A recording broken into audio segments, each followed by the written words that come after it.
ሰላም ጤና ይስጥልን ክቡራን ተመልካቾች ከሐረሪ ቴሌቪዥን የሰዓቱን የአማርኛ ቋንቋ ዜናዎች ወደ እናንተ ይዘን ቀርበናል። ከዜናዎቹ ጋር እሌንሽ መልስዳኝ። በቅድሚያም ክልላዊ ዜናዎች። ወጣቶች ሰባተኛውን ሀገራዊና ክልላዊ ምርጫ ስኬታማ እንዲሆን በማድረግ ረገድ ያላቸውን ከፍተኛ ሚና በአግባቡ መወጣት እንደሚገባ የሐረሪ ክልል ብልጽግና ፓርቲ ቅርንጫፍ ጽሕፈት ቤት ኃላፊ አቶ ጌቱ ወይሳ ተናገሩ። የሐረሪ ክልል ብልጽግና ፓርቲ ቅርንጫፍ ጽሕፈት ቤት ሰባተኛውን ሀገራዊና ክልላዊ ምርጫ ስኬታማነት የወጣቶች ቁልፍ ሚና በሚል ሀሳብ ክልል አቀፍ የወጣቶች መድረክ አካሂዷል። ፍቃዱ በላይ እንደሚከተል ያቀርበዋል።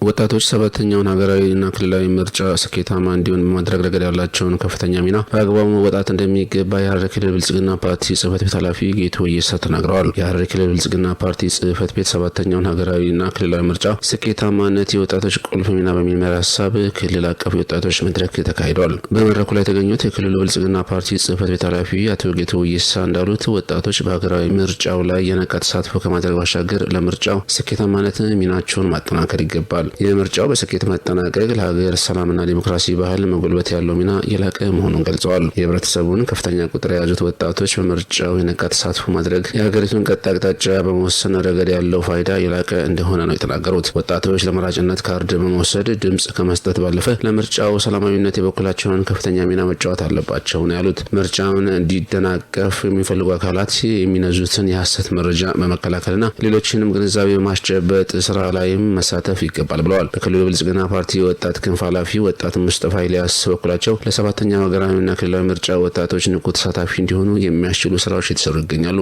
ዜጎች ስለ ምርጫው ሂደት ትክክለኛ መረጃ እንዲኖራቸው ከማድረግ አንጻር ወጣቶች ሚናቸውን ማሳደግ እንደሚያስፈልግ ጠቁመው ለዚህም እየተከናወኑ የሚገኙ ስራዎች ተጠናክረው ይቀጥላሉ ብለዋል። ሰባተኛው ጠቅላላ ምርጫ ፍትሐዊ እንዲሆንና የምርጫ ክርክሮች በሕግ መሰረት ምላሽ እንዲያገኙ የዳኞችን ግንዛቤ ያሳደገ መሆኑን የሐረሪ ክልል ጠቅላይ ፍርድ ቤት አስታወቀ። ፍርድ ቤቱ ከምርጫ ጋር በተያያዙ አለመግባባቶች አፈታትና በምርጫ ስርዓት ላይ ለክልሉ ፍርድ ቤት ዳኞች የግንዛቤ ማስጨበጫ ስልጠና መስጠት ጀምሯል። ለጌትነት ዘውዴ ዘገባ ቤተልሔም ደሴ። የሐረሪ ክልል ጠቅላይ ፍርድ ቤት ከምርጫ ጋር በተያያዙ አለመግባባቶች አፈታትና በምርጫ ስርዓት ላይ ለክልሉ ፍርድ ቤቶች ዳኞች የግንዛቤ ማስጨበጫ ስልጠና መስጠት ጀምረዋል። ስልጠናው በምርጫ ክርክሮችና በዳኝነት ስልጣን ላይ የፍርድ ቤቶችን ሚና የሚያስገነዝብ ሲሆን በዓለም አቀፍ የምርጫ ሕጎች ዙሪያ ያሉ ተሞክሮችን ለማካፈል ታስቦ የተዘጋጀ መሆኑንም ገልጸዋል። የሐረሪ ክልል ጠቅላይ ፍርድ ቤት ፕሬዝዳንት አቶ ሳላዲን ቶፊቅ እንደገለጹት መጪው ምርጫ ነጻና ፍትሐዊ እንዲሆን ለማድረግ በሂደቱ ሊፈጠሩ የሚችሉ ቅሬታዎችና ችግሮችን በሕግና በደንብ መሰረት ምላሽ እንዲያገኙ የዳኞችን ግንዛቤ ማጎልበት አስፈላጊ በመሆኑ ስልጠናው ተዘጋጅቷል። 2018 ምርጫን በተመለከተ ከፍርድ ቤት ምን ይጠበቃል የሚለው ጉዳይ በተመለከተ ዛሬ ለዳኞቻችን ስልጠና እየሰጠን ነው። ምርጫ ህጉን በተመለከተ ምክንያቱም ምርጫ ቦርድ ቅሬታ ሰብቶ ቅሬታው ቅር የተሰኘ ሰው ያው ቀጥታ በአዋጅ ቁጥር 1162 በተሰጠው ስልጣን መሰረት ፍርድ ቤት ጉዳዩን ማየት ስልጣን አለውና ይሄንን ከዳኞች ምን ይጠበቃል ከተለያዩ አካላት ምን ይጠበቃል የሚለውን በትክክል ተረድተው ወደ ስራ እንዲገቡና እኛም ፍርድ ቤት ያው ምርጫው ሰላማዊ ፍትሃዊና ፌር እንዲሆን የበኩላችንን ሚና ለመጫወት ይሄ ስልጠና አስፈላጊ ሆኖ ስላገኘ ነው ዛሬ እየሰጠን ነው። 3 በፌደራል ምርጫ ቦርድ የሰለጠኑ እኛው ዳኞች አሉ። ስለዚህ እነሱ እያሰለጠኑልን ነው። በዚህ ስልጠና ያው ዋና አድሬስ ማድረግ የፈለግነው ዳኞች በምርጫ ክርክር አፈታት በተመለከተ አዋጁ ምን ይላል የሚለውን በትክክል ተረድተው ወደ ስራ እንደገቡ ነው። ከስልጠናው በተጨማሪ ምርጫው ፍትሃዊና ፌር ሆኖ እንዲቀጥል የራሳችንን ዝግጅት ለማድረግ ያክል ስፔሻል ችሎት አቋቁመን ዝግጅታችን ጀምረናል። ኤኒ ክርክር ኤኒ ቅሬታ ያለው ሰው በማንኛውም ሰዓት በማንኛውም ጊዜ ወደኛ ፍርድ ቤት መጥቶ በማንኛውም ሰዓት አስተካክለናል ማለት ነው። የሐረሪ ክልል ከፍተኛ ፍርድ ቤት ምክትል ፕሬዝዳንት ወይዘሮ አሻ አሚኔ በበኩላቸው የምርጫ ስርዓት የህዝብን የስልጣን ባለቤትነት የሚያረጋግጥና የዲሞክራሲ ባህል ግንባታ መሳሪያ መሆኑን ገልጸው ለሰባተኛው አጠቃላይ ምርጫ ስኬታማነት የዳኞች ዝግጁነት ወሳኝ መሆኑን አስታውቀዋል። ኤጋ ሌንጂን ኩኒ በረና አኩማ ቤከሙ አከብየቴኛት ፊለኖን ይገገፈማ ፊለኖኩን ከንገገፈሙፊስ ያው በሀገር አቀፍ ደረጃ በሚካሄደው ምርጫ ህዝቡ የተሰጠውን ስልጣን በመጠቀም የሚበጀውን ለመምረጥ መዘጋጀት ይኖርበታል። በሀገሪቱ ህግ መሰረት መንግስት በህዝብ ድምጽ ይመረጣል። ከምርጫ ጋር ተያይዞ የሚነሱ ችግሮችን ለመፍታትም ለዳኞች ስልጠና እየተሰጠ ይገኛል። kana hubannoo namoonni ummanni keenya yookaan hawaasni mana murtii akka argatuuf jechaadhaaf jecha ምርጫ የህዝቡን የስልጣን ባለቤትነት የምናረጋግጥበት የዲሞክራሲ ባህል ማጠናከሪያ ዋነኛ መሳሪያ ነው ሲሉም ገልጸዋል። ኤርጋኒ እንደበርሱ ያው ፊለኖኒ አኩማ ካስኒ የወና ጉዳቶ ኮካኒ ኡመኒ አንጎት ወልቲ ተደበርሱ አንጎን ኡመኒ ይህ ሰባተኛው ዙር ምርጫ ዲሞክራሲያዊ ፍትሃዊ ታማኝ በሆነ መንገድ እንዲከናወን የድርሻችንን እንወጣለን። ዳኞች በህጉ መሰረት ለምርጫ በመቅረብ እጩ ለመሆን ባይችሉም መምረጥ ግን ስለሚችሉ የምርጫ ካርድ በመውሰድ ድርሻቸውን እንዲወጡ አሳስባለሁ። ድርቀመ ኑራኤ ገሙስ ሚርገከኛ ሲተፈይደሙ ቀምና ካንቹኒ ኤርጋ ደብርስ በኢትዮጵያ ብሔራዊ ምርጫ ቦርድ የጊዜ ሰሌዳ መሰረት የዘንድሮ አጠቃላይ ምርጫ ድምጽ አሰጣጥ ግንቦት 24 ቀን 2018 ዓ.ም የሚከናወን ሲሆን ከየካቲት 28 2018 ዓ.ም ጀምሮ ደግሞ የመራጮች ምዝገባ እየተካሄደ ይገኛል። ሐረር ያሏትን ጥንታዊ ቅርሶች አስውባ ለጎብኚዎች ማራኪና ሳቢ ሆናለች ሲሉ የማህበራዊ ሚዲያ አንቂዎች ገለጹ። የማህበራዊ ሚዲያ አንቂዎቹ በትላንትናው ዕለት በሐረር ክልል የሚገኙ የቱሪስት መስህቦችን ተዘዋውረው ጎብኝተዋል። የገዛኝ አራጌና የሄኑ ግርማ ዘገባ እንደሚከተለው ይቀርባል።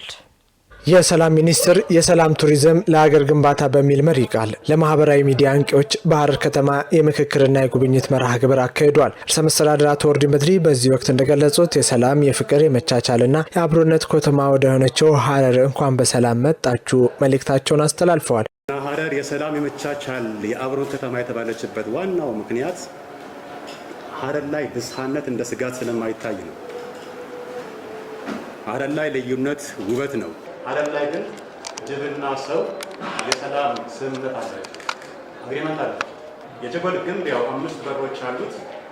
ግን ከነዛ 5 በሮች ደግሞ በተጨማሪ ለጅቦች ብቻ የሚያገለግል ትንሽ በሮች አሉ። ጅቦች ማታ ማታ በዛ ቀዳዳ ገብተው ስራቸውን ሰርተው ይሄዳሉ። ስራቸው ምንድነው ካላችሁ እንደ ሌላ ቦታ መተማከር፣ ሰውን ማጥቃት ሳይሆን የማዘጋጃ ቤት ስራ ማለት ነው። ጽዳት ስራ እና ደረጃውን ወስደው የማህበራዊ ሚዲያ አንቂዎች በሐረር ከተማ የተለያዩ የመስህብ ስፍራዎችን ተዘዋውረው የተመላከቱ ሲሆን በዚህም ወቅት የማህበራዊ ሚዲያ አንቂዎች እንዳሉት ከዚህ ቀደም በሚዲያና በኪነ ጥበብ ዘርፎ ሐረርን በዝና ያውቋት እንደነበር ገልጸው የጀጎል ዓለም አቀፍ ቅርሶችን ጨምሮ በርካታ የቱሪስት መዳረሻ ስፍራዎችን መመልከታቸውንና ከጠበቁት በላይ እንደተደነቁ ገልጸዋል። መዳረሻዎቹ ካላቸው ታሪካዊና ጥንታዊነት ባሻገር ለጎብኚዎች ምቹና ማራኪ ሆነው በመዘጋጀታቸው እንዳስደሰታቸው ጠቁመዋል። በትክክል አልተነገረንም ማለት ነው ብዬ ነው ያሰብኩት። ስመጣ ብዙ ጥሩ ነገሮች ነው የሚወሩት፣ ግን ከሚወራው ደግሞ በላይ ነው። ሐረር እጅግ በጣም የሚገርም ከተማ ነው። ጀጎል እንደዚህ እንደሆነ ባቀ ኖሮ እስካሁን አልቆይም ነበረ። ድሮ ነበር መመጣው ወይም ደግሞ በየጊዜው ነበር መመጣው። እጅግ በጣም የሚገርም ነው። በቃ ሁሉም ነገር ሰው ጋር ያለው ነገር የምታየው ነገር ምናምን ሁሉም ነገር እጅግ በጣም የሚገርም ነው። ከሚባለው በላይ ነው። ስለ ሐረር ብዙ ዘፈኖች ተዘፍነዋል፣ ብዙ ነገር ተብሏል። ነገር ግን እንደገባኝ ከሆነ ለካ አርቲስቶቹ ወደው አይደለም ነው ያስባለኝ። እኔ እንዳየሁት ለመጀመሪያ ጊዜ ነው ያየሁት። በጣም ደስ ይላል። ምናልባት እኔ ሙስሊም ነኝ አይደለ? በጣም ሙስሊሞች የምንመኘው መካ መዲና መሄድ ነው። ሁለተኛ ደግሞ ብመኘው ከዚህ በኋላ ሐረር መምጣት ነው። በዚህ ልክ ነው የወደድኳትና በጣም ደስ የምትል በጣም ፍቅር፣ ሰዎቹ ደስ የሚሉ በጣም የምትገርም ከተማ ነች። መጥቶ ያላየው ሰው ግን ያወራም አያምርበት ይችላልና በጣም ደስ ይላል። ቱሪዝምን ለሌሎች ለመናገር ቦታው ላይ ተገኝቶ ማየት አንደኛው የተሻለ ወይ ነውና ለምሳሌ ጀጎልን ከሐረር በር ጀምሮ ጀጎልን ስናይ አሜዚንግ ነው። በቃ ሰዎች ለምንድን ነው የማይመጡት ሐረርን የማያዩት? በሐረር ውስጥ በጣም የሚታዩ ብዙ ግብአት የሆኑ ጉዳዮች አሉና ያው ለምሳሌ ፐርሰናሊ ስለ ሐረር መመስከር እችላለሁ። ሐረር ትታይ ነው። ሐረርን አቃታለሁ በተወሰነ ደረጃ በአጋጣሚ ሆኖ ሐረማያ ዩኒቨርሲቲ ነውና የተማርኩት ሐረርን አቃታለሁና ከዚህ ቀደም የነበረውን ነገርም አቃለሁ። በተደጋጋሚ ስለምንመጣ ከግቢ እዚህ ነገሮችንም ከዚህ ነበረ ምንገዛውና እንደዚህ አልነበረም።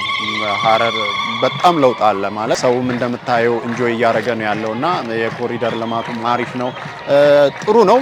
ይቀጥል በሌሎች ነገሮችም ማለት ነው የምፈልገው። እነዚህን የቱሪዝም እምቅ አቅሞች ለገቢ ምንጭነት ለመጠቀም ከመጠበቅና ከማስዋብ ባሻገር የማስተዋወቅ ሰፊ ስራዎች መሰራት እንደሚገባ ጠቁመዋል። ለዚህም የክልሉ መንግስት ይህንን የጉብኝት እድል ስላመቻቸላቸው አመስግነው በየተሰማሩበት የማህበራዊ ሚዲያ ስራዎች በስፋት የማስተዋወቅና ያዩትን አስደናቂ የቱሪዝም መዳረሻዎች ምስክርነት እንደሚሰጡም ገልጸዋል።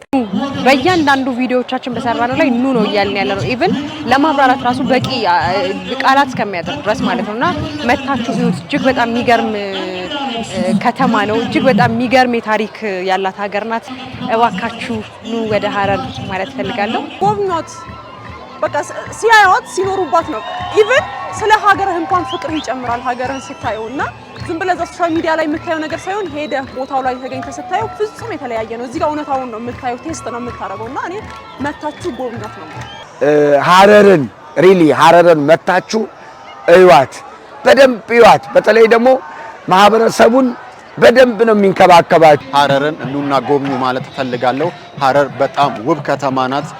በተለይ ታሪኳ ይታወቃል። ጀጎል ማታ ምሽት ላይ የምናየው ከጅብ ጋር ያለው ድባብ ያው ጅብንም አላምደው ነው የሚኖሩትና ሌላኛው ደግሞ በማይዳሰስ ቅርጽ የሸዋልን ማለት ብዙ ነገሮች አሏት ሀረር። እባካችሁ ኑ ሀረርን ጎብኙ ማለት ፈልጋለሁ። እኛም ወደናታል፣ እናንተም ትወዷታላችሁ። እነዚህ እምቅ የቱሪዝም ሀብቶች ለሀገር ውስጥና ለዓለምም በሰፊው የማስተዋወቅ ስራዎችን ከክልሉ ጋር በመተባበር እንደሚሰሩና የበኩላቸውን እንደሚወጡም አክለው ገልጸዋል። በሐረሪ ክልል በገጠር ኮሪደር ልማት የተገነቡ ደረጃቸውን የጠበቁ መንገዶችና ዘመናዊ መኖሪያ ቤቶች የአርሶ አደሩን ሕይወት እየቀየሩ መሆኑን የሶፊ ወረዳ የቡርቃ ቀበሌ ነዋሪዎች ገለጹ። ልማቱ በገጠርና በከተማ መካከል ያለውን የመሰረተ ልማት ልዩነት በማጥበብ ፍትሐዊ ተጠቃሚነትን እያረጋገጠ መሆኑ ተመላክቷል። ዘገባው የአደም ኢብራሂም ነው። በቴሌም ደሴ እንደሚከተለው ታቀርበዋለች። በሐረሪ ክልል የሶፊ ወረዳ የቡርቃ ቀበሌ ነዋሪዎች እንደገለጹት ከዚህ ቀደም ሲል በመንገድ እጥረት ምክንያት ምርታቸውን ወደ ገበያ ለማውጣትም ሆነ የአምቡላንስ አገልግሎት ለማግኘት ይቸገሩ እንደነበር ያስታውሳሉ። አሁን ግን ደረጃውን የጠበቀ መንገድ በመገንባቱ የገጠማቸው እንግልት እንደቀነሰላቸው ተናግረዋል። በተለይም ቀደም ሲል ከእንስሳት ጋር በአንድ ቤት ውስጥ ይኖሩበት የነበረው ልማዳዊ አሰራርን በመቀየር መንግስት በገነባላቸው ዘመናዊ ሞዴል ቤቶች ውስጥ ምቹ ህይወትን መምራት መጀመራቸውንም በደስታ ገልጸዋል። አዲምሲ ኮሪደሪን ባዲያ ገፈማ ጅሩ ሃላን ባየ ጋሪዳ ወኒ ጅኑፍ ካራን ኮንትሮን ሆጋ ኦሶ አከነቲ ሞቱማን በልሴ የገጠር ኮሪደር ልማት የተከናወነበት መንገድ በጣም ጥሩ ነው። ቀደም ሲል መንገዱ ጠባብና የማይመች ነበረ። አሁን ግን 3 መኪኖችን በአንድ ጊዜ የሚያስተላልፍ ሆኗል። ይህን መንገድ አስፋልት ነው ብንል እንኳን አያሳፍረንም። ራኮትይር ራኮ አዱኛኒስ ኢልማኒስ በኮታክ ኢብዲኒስ መንመቶክ ቀደም ሲል ቤተሰብና እንስሳት በአንድ ቤት ውስጥ አብረን ነበር የምንኖረው። አሁን ግን ለመንግስታችን ምስጋና ይግባውና ተለይተን ውብ ህይወት እየመራን እንገኛለን። የሶፊ ወረዳ ዋና አስተዳዳሪ አቶ አብዲ አወል በሰጡት ማብራሪያ በወረዳው 3 ቀበሌዎች የሚያገናኝ 20 ሜትር ስፋትና 14 ኪሎ ሜትር ርዝመት ያለው የውስጥ ለውስጥ መንገድ መገንባቱን ገልጸዋል። ከዚህም ባለፈ 10 ዘመናዊ ቤቶች ሙሉ መሰረተ ልማት ተሟልቶላቸው ለአርሶ አደሮች መተላለፋቸውን አስታውቀዋል። ጠቅላይ ሚኒስትር ዶክተር አብይ አህመድ በቦታው ተገኝተው ባደረጉት ጉብኝት መሰረትም ስራው ተጠናክሮ እንዲቀጥል በተሰጠው አቅጣጫ ተጨማሪ 250 ቤቶችን በመንግስትና በህዝብ ተሳትፎ በአጭር ጊዜ ውስጥ ለመገንባት የቅድመ ዝግጅት ስራዎች መጠናቀቃቸውን ዋና አስተዳዳሪው አረጋግጠዋል። አሜን ሳክዳርዲ ኤገት ባዲያ ኸይሰት ቢፈባዲያ አመዩምት ኢብሱን 14 ኪሎ ሜትር ርዝመት ያለው መንገድ እና ዘመናዊ መኖሪያ ቤቶችን በመገንባት ለማህበረሰቡ ማስረከብ ችለናል። ካዩን ሳይን ጉዳን ጅሩፍ ጅሬኛ ቆናምላ ፎየይሱ የገጠር ኮሪደር ልማቱ የመንገድ የኤሌክትሪክ ኃይልና የንጹህ መጠጥ ውሃ አቅርቦት ያካተተ በመሆኑ የአርሶ አደሩን የኑሮ ደረጃ ለማሻሻል ትልቅ እገዛ እያደረገ ይገኛልም ተብሏል። አና ከኛ ከይሰት ናኑ ከኛ ከይሰት ማነጃረቱ ስታንዳርድ ሰኒን አከጃረቱ ዘመናዊ መኖሪያ ቤቶችን ለማስፋፋት በመንግስት ድጋፍ በህዝብ ተሳትፎ ለመስራት የሚያስችሉ ቅድመ ሁኔታዎች አጠናቀናል። ነዋሪዎቹም የተገነቡ የልማት አውታሮችን በመንከባከብና አዳዲስ የሚገነቡ መንደሮችን በማስፋፋት ለስራው ስኬታማነት አስፈላጊውን ትብብር እንዲያደርጉ ጥሪ ቀርበዋል። በሐረሪ ክልል ሶፊ ወረዳ ልዩ ስሙ ቄሌ ተብሎ በሚጠራው አካባቢ በደረሰ የትራፊክ አደጋ የሁለት ሰዎች ህይወት ማለፉን የክልሉ ፖሊስ ኮሚሽን አስታወቀ። በአደጋው በ5 ሰዎች ላይ ከባድ የአካል ጉዳት ከመድረሱ ባለፈ ከ1 ቢሊዮን ብር በላይ የሚገመት ንብረት መውደሙም ተገልጿል። አደጋው መጋቢት 22 ቀን 2018 ዓ.ም ከቀኑ 6 ሰዓት ገደማ የተከሰተ ሲሆን የሰሌዳ ቁጥር 38805 ኦሮ የሆነ ዲፎዲ ተሽከርካሪ በከፍተኛ ፍጥነት በማሽከርከር ላይ ያለ መንገድ በመሻገር ላይ የነበረችን አንዲት ታዳጊ ህጻን በመግጨቱ ህይወቷ ወዲያውኑ ሊያልፍ ችሏል። ተሽከርካሪው ከቁጥር ውጪ ሆኖ በመገልበጡ በመኪና ውስጥ ከነበሩ ተሳፋሪዎች መካከል የአንዲት ሴት ህይወት ማለፉ ታውቋል። የሐረሪ ክልል ፖሊስ ኮሚሽን የትራፊክ አደጋ ምርመራ ክፍል እንደገለጸው በአደጋው ጉዳት የደረሰባቸው 5 ተሳፋሪዎች ለሕክምና ወደ ጤና ተቋም ተወስደዋል። በአጠቃላይ በአደጋው የወደመው ንብረት ግምት ከ1 ሚሊዮን ብር በላይ እንደሚገመት ፖሊስ ገልጿል።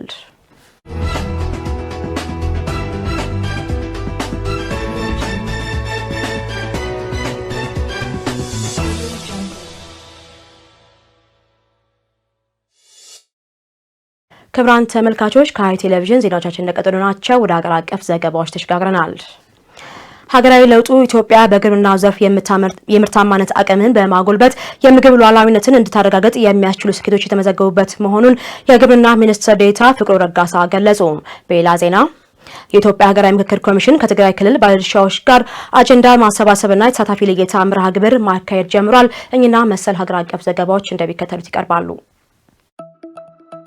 ሀገራዊ ለውጡ ኢትዮጵያ በግብርናው ዘርፍ የምርታማነት አቅም በማጎልበት የምግብ ሉዓላዊነትን እንድታረጋግጥ የሚያስችሉ ታሪክ ቀያሪ ስኬቶች የተመዘገቡበት መሆኑን የግብርና ሚኒስትር ዴኤታ ዶክተር ፍቅሩ ረጋሳ ገልጸዋል። የኢትዮጵያ ዜና አገልግሎት ከኢትዮጵያ የግብርና ትራንስፎርሜሽን ኢንስቲትዩት ጋር በመተባበር የግብርና ምርታማነት ለምግብ ሉዓላዊነትና ለሀገራዊ ክብር በሚል መሪ ሀሳብ በለውጡ ዓመታት በግብርናው ዘርፍ የተገኙ ውጤቶች ላይ ያተኮረ የምክክር መድረክ ተካሂዷል። መጋቢት 24 ቀን 2010 ዓ.ም የኢትዮጵያ ሀገራዊ ለውጥ እውን ከሆነበት ጊዜ ጀምሮ ግብርናው ጌቱን ምጣኔ ሀብት ከሚደግፉ 5 ዋና ዋና የኢኮኖሚ ምሰሶች መካከል አንዱ ሆኖ ትኩረት ሰጥቶበት እየተሰራ ይገኛል። የግብርና ሚኒስትር ዴኤታ ዶክተር ፍቅሩ ረጋሳ በዚሁ ጊዜ የግብርና ዘርፍ በምግብ ደህንነት፣ በስራ ዕድል ፈጠራ፣ በወጪ ንግድና በአየር ንብረት ላይ ግንባር ቀደም የኢኮኖሚ ድርሻ አለው ብለዋል። በጠቅላይ ሚኒስትር ዶክተር አብይ አህመድ አነሳሽነት ተግባራዊ የተደረገው የግብርና ምርታማነት የመኸርና የበጋ መስኖ ስንዴ እምርታዊ ውጤት መገኘቱን አስታውቀዋል።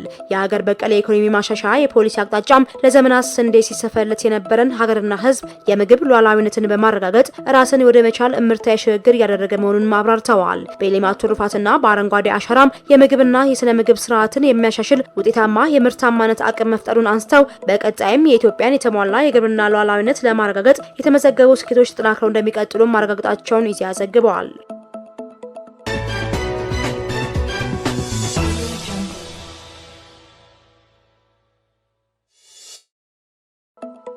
የኢትዮጵያ ሀገራዊ ምክክር ኮሚሽን ከትግራይ ክልል ባለድርሻዎች ጋር የአጀንዳ ማሰባሰብና የተሳታፊ ልየታ መርሃ ግብር ማካሄድ ጀምረዋል። የኮሚሽኑ ዋና ኮሚሽነር ፕሮፌሰር መስፍን አሪያ በመርሃ ግብሩ ማስጀመሪያ ላይ ባደረጉት ንግግር እንዳሉት የትግራይ ክልል በምክክሩ ሂደት መሳተፉ ለሀገራዊ ችግሮች መፍትሄ ለማስቀመጥ ሚናው የጎላ ነው። ትግራይ በባህልም ሆነ በታሪክ የጠንካራ እሴቶች መገኛ መሆኑን አንስተው የመድረኩ ዋና መዳረሻም ለችግሮች የጋራ መፍትሄ ማስቀመጥ ነው ብለዋል። ኮሚሽኑ በሌሎች ክልሎች እንዳካሄደው ሁሉ በትግራይ ክልልም ይህንን ለማድረግ በርካታ ጥረቶችን ሲያደርግ ቆይቶ ዛሬ ላይ ደርሷል ነው ያሉት። ያለ ትግራይ ተሳትፎና አካታችነት የሀገራዊ ምክክሩ ግቡን መምታት አይችልም ያሉት ዋና ኮሚሽነሩ በተለያዩ ምክንያቶች በዚህ መድረክ ተሳትፈው ሀሳባቸውን ማዋጣት ያልቻሉ አካላትን ሀሳብ ለመቀበል ሁልጊዜም ኮሚሽኑ በሩን አይዘጋም ብለዋል። ዘገባው የፋና ብሮድካስቲንግ ነው።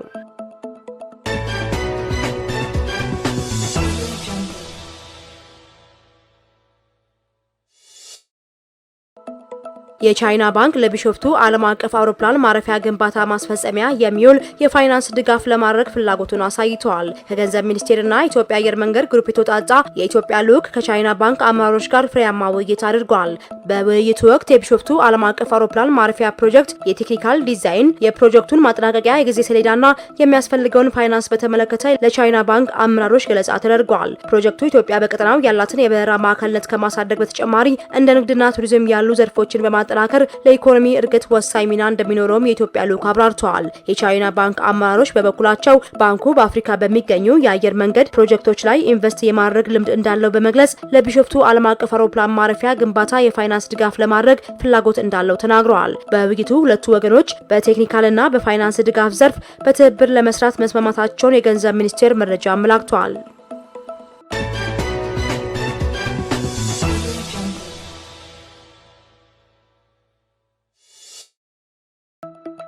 ከሚያዝያ 12 ቀን 2018 ዓ.ም ጀምሮ በ45 ቀናት ውስጥ ለ170 የልብ ህሙማን ህጻናት ነጻ ህክምና ለመስጠት የሚያስችል ስምምነት ተደርጓል ሲል የሄርት ቱ ሄርት ቺልድረንስ ኤድ ፋውንዴሽን አስታውቋል። ፋውንዴሽኑ በኢትዮጵያን የልብ ሐኪሞች ለኢትዮጵያን ህጻናት ልብ ጤና በሚል መሪ ሀሳብ በቅርቡ በአሜሪካን ሀገር ባሰባሰበው የገንዘብ ድጋፍ መሆኑን ተገልጿል። በዚህም መሰረት ጤና ሚኒስቴር፣ ጥቁር አንበሳ ሆስፒታል፣ ቅዱስ ጳውሎስ ሆስፒታል፣ የኢትዮጵያ ልብ ማህበር፣ የኢትዮጵያ የልብ ህክምና ባለሙያዎች ማህበር፣ የኢትዮ ኢስታንቡል ጠቅላላ ሆስፒታል፣ ጣዝማ ሜዲካል ኤንድ ሰርጂካል ስፔሻላይዝድ ሴንተር፣ ኤሊዘር የልብ ህክምና እንዲሁም የልብ ሐኪሞች በስምምነቱ ተሳትፈዋል። የፋውንዴሽኑ መስራችና የቦርድ ሰብሳቢ የኢትዮ ኢስታንቡል ጠቅላላ ሆስፒታል ባለቤት አቶ ብርሃኑ ተላ በስምምነቱ መሰረት በ45 ቀናት ጊዜ ውስጥ 170 ህጻናት ህክምናውን የሚያገኙ ሲሆን ፋውንዴሽኑ የማስተባበር የመምራት ሚና እንደሚኖረው እንዲሁም አስፈላጊውን ግብዓትና ወጪ እንደሚሸፍንም አመልክተዋል። የመንግስትና የግል ሆስፒታሎች ያሏቸው ባለሙያዎችን በማስተባበር ህክምናውን በመስጠት በታካሚዎች የቆይታ ጊዜ አስፈላጊውን እንክብካቤና ክትትል ያደርጋሉ ነው ያሉት። በስምምነቱ ላይ የተገኙት የጤና ሚኒስቴር ተወካይ ዶክተር አስቻለ ወርቁ በጋራ የመስራት ትብብሩ በአርአያነት የሚታይና ሚኒስቴሩ አስፈላጊውን ክትትልና ድጋፍ የሚያደርግ መሆኑንም ገልጸዋል። የሆስፒታሉ ስራ አስፈጻሚዎች፣ ዳይሬክተሮችና የህክምና ባለሙያዎች በበኩላቸው የልብ ህሙማን ህጻናትን ለመታደግ ያቅማቸውን እንደሚያደርጉ አረጋግጠዋል።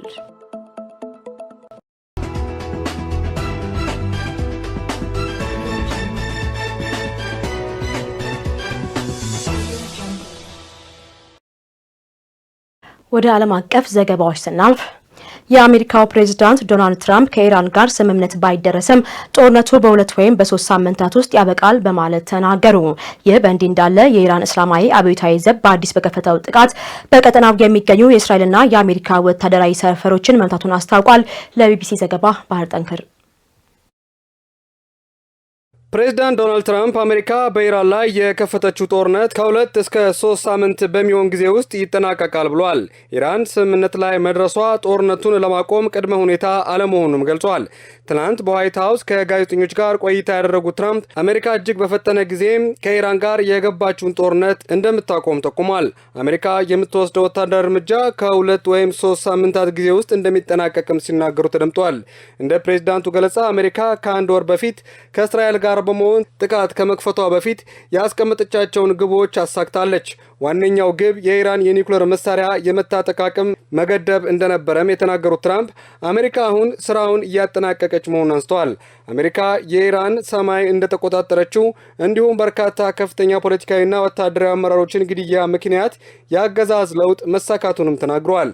አዲሶቹ የኢራን አመራሮችም ከቀድሞዎቹ አንጻር አክራሪነታቸው እጅጉኑ የቀነሰ እንዲሁም ይበልጥ ምክንያታዊ ሲሉም ገልጸዋል። የኢራን መሪዎችም አሜሪካ ጦርነቱን እንድታበቃ ስምምነት ላይ ለመድረስ እየለመኑ ነው ሲሉም ከዚህ ቀደም ኢራን ያስተባበለችውን ንግግራቸውን ደግመዋል። እንደ ትራምፕ ገለጻም ከኢራን ጋር ስምምነት ባይደረስም ጦርነቱ ሊቋጭ ይችላል። ኢራን ስምምነት ላይ መድረስ አይጠበቅባትም፣ ከኔ ጋር ስምምነት መፈጸም አይጠበቅባቸውም ሲሉም ተናግረዋል። በፓኪስታን በኩል ባለ 11 ነጥብ የስምምነት እቅድ ወደ ኢራን የላኩት ፕሬዝዳንት ትራምፕ ቴህራን እነዚህ ነጥቦች የማትቀበል ከሆነ ወታደራዊ እርምጃዎችን እንደሚጨምሩም ሲዙቱ ቆይተዋል። በስምምነት እቅዱ ላይ ከተቀመጠው ዋነኛ ነጥቦች መካከል ኢራን የኒውክሌር መሳሪያ እንደማይኖራት ቃል እንድትገባ ማድረግና ሁሉም የዩራኒየም ማበልጸግ ተግባሯን እንድታቋርጥ ማድረግ የሚሉት ይገኙበታል። የሆርሙዝ ወሽመጥ ሙሉ በሙሉ መክፈቱም ከስምምነቱ እቅድ ነጥቦች መካከል ነው።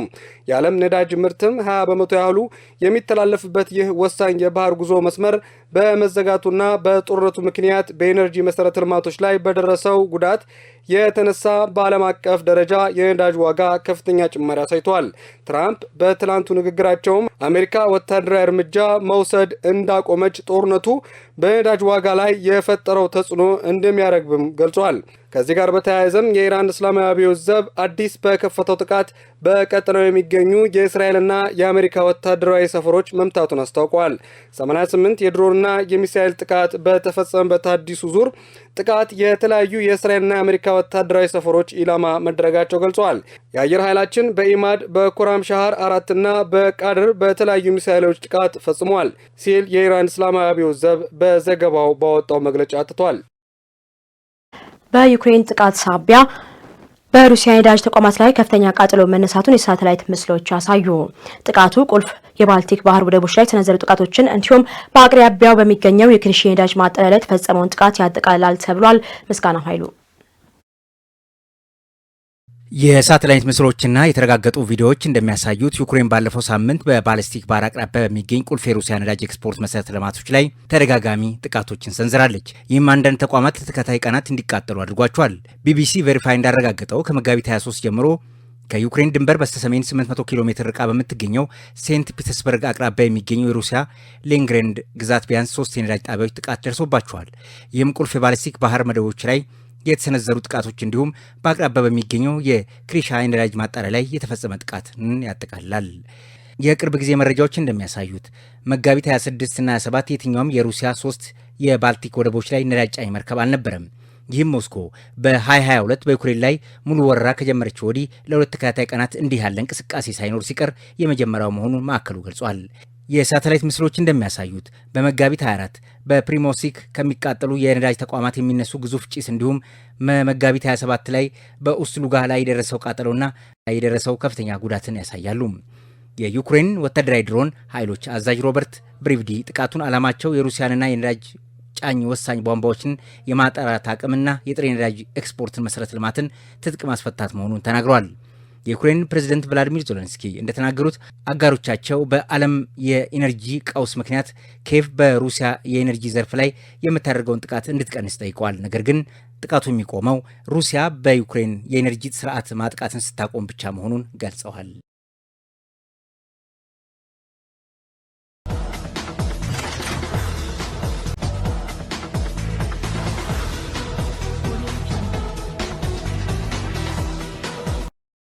ወደ ስፖርት ዜናዎች ስናልፍ የ2018 ዓ.ም የኢትዮጵያ የባህል ስፖርቶች ውድድርና ፌስቲቫል በሁለተኛ ቀኑ በርካታ የትግል ውድድሮችን አስተናግዷል።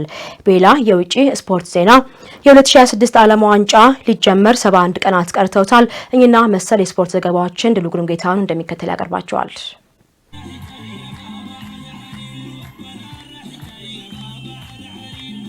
የ2018 ዓ.ም የኢትዮጵያ የባህል ስፖርት ውድድርና ፌስቲቫል በሁለተኛ ቀን በርካታ የትግል ውድድሮችን አስተናግዷል። በወንዶች የትግል ባህል ስፖርት ውድድር በደቡብ ኢትዮጵያና ሲዳማ መካከል በተደረገ ከ48 እስከ 52 ኪሎ ግራም ደቡብ ኢትዮጵያ በአሸናፊነት አጠናቀዋል። በሌላ ተመሳሳይ ኪሎ ግራም ኦሮሚያ አማራን ማሸነፍ ችሏል። በ53 57 ኪሎ ግራም የወንዶች የትግል ባህላዊ ስፖርት ውድድር የአማራ ክልል ተወዳዳሪ የሲዳማ አቻውን ረቷል። በተመሳሳይ ክብደት የወንዶች የትግል ባህል ውድድር ኦሮሚያ ከደቡብ ኢትዮጵያ ክልል ተጋጥሞ በኦሮሚያ አሸናፊነት ተጠናቋል። በኦሮሚያ ክልል እና በደቡብ ኢትዮጵያ ክልል ተወዳዳሪዎች መካከል በተደረገ ከ58 እስከ 62 ኪሎ ግራም የወንዶች የትግል ባህላዊ ስፖርት ውድድር የኦሮሚያ ክልል ተወዳዳሪ በአሸናፊነት አጠናቋል። በተመሳሳይ ኪሎ ግራም የወንዶች ትግል ባህላዊ ውድድር የአማራ ክልል ተወዳዳሪ የሲዳማ አቻውን ረቷል። የሴቶች የትግል ባህላዊ ስፖርት ውድድር ከ43 እስከ 47 ኪሎ ግራም የአማራ ክልል ተወዳዳሪ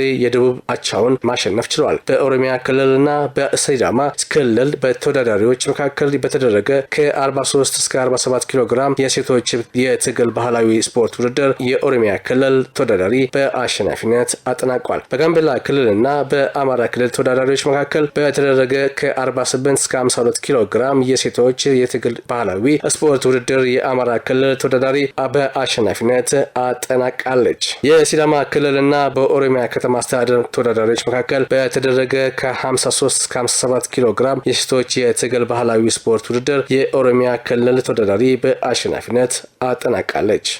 በመጨረሻም የቢዝነስና የአየር ትንበያ ዘገባዎችን ተካትለን እንመልሳለን።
ክቡራን ተመልካቾች ከሐረሪ ቴሌቪዥን ለሰዓቱ ያዝናቸው ዘገባዎችን ይመስሉ ነበር።